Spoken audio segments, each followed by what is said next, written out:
Today, families come in their four-wheel drives to the town common on the banks of the Cooper Creek at Inaminka. After a 1,200 kilometre trek northeast of Adelaide through the vast South Australian outback, the Cooper is the ideal place to kick back and relax. Come at the right time and you're more than likely to hook a big yellow-belly callop in a camp setting that's got it all. This is the first time I've been here, but it won't be the last.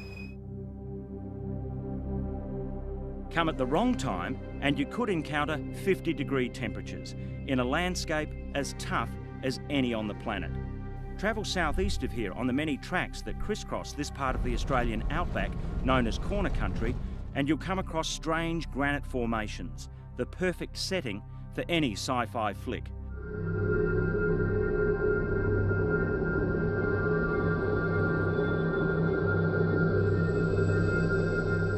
A spaceship wouldn't seem out of place here, but this certainly does.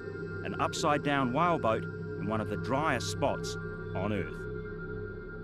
There's certainly a sense of reverence about a place like this, the Sturt Monument at Tibooburra in far west New South Wales. But this is also a very South Australian story, because it was through country like this that Captain Charles Sturt ventured into the deserts of South Australia in one of the great exploration sagas of all time. The upturned whaleboat at the Sturt Pioneer Park pays homage to a strange quest that began in 1844 in Adelaide and almost ended in tragedy in the Simpson Desert. It's the boat upside down indicates the futility of the trip.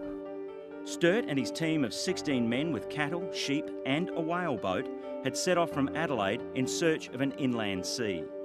Sturt had studied the flight of birds heading inland from Adelaide and had surmised that they must be making for a great expanse of water in the centre of the continent.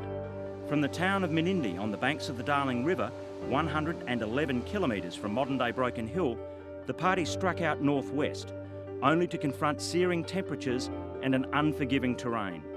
Eventually, they were forced to stop and recuperate near what remains of the old ghost town of Milparinka. Originally was a goldfields town, and they've kept a lot of their old buildings here. A lot of this has all just been restored. Not far from here, Sturt and his men camped on the banks of Evelyn Creek at a place the explorer called Depot Glen. It's also known today as Preservation Creek. By the time they got here, Sturt and his men were done in, having battled for more than 5 months in fierce heat. Breakfast.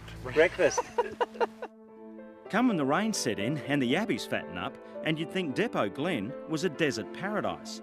Sturt and his men hunkered down here for 6 months, with the spring-fed waterholes keeping them alive, although Sturt's deputy, James Poole, was desperately ill with scurvy. What brought you to Depot Glen? I wanted to see where Sturt did his exploring and how hard he put up with it, if I could imagine that. And what do you think, having come out to this country? Well, I think he had a heart as big as a football. Back in 1845, Depot Glen was nothing like this, with the temperatures soaring and the river almost dry. The sun was so fierce that lead fell out of pencils and the men's nails became as brittle as glass. In such horrendous conditions, James Poole finally succumbed to scurvy and was buried under this beefwood tree, with a blaze to mark his tragic death. Now, you would have thought that such a tragedy would cause you to turn back, but Poole's death galvanised Sturt, so much so that he wrote, "I would rather that my bones had been left to bleach in the desert than have yielded an inch of ground I had gained at so much expense." Hacked into a lonely tree, the blaze to commemorate the death of Sturt's loyal deputy, James Poole. From Depot Glen, Sturt would send 9 of his men back to Adelaide, while he pressed on into the centre of the country.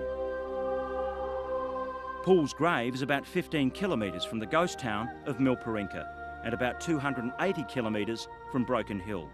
Tri-State Safaris run regular tours to this part of corner country.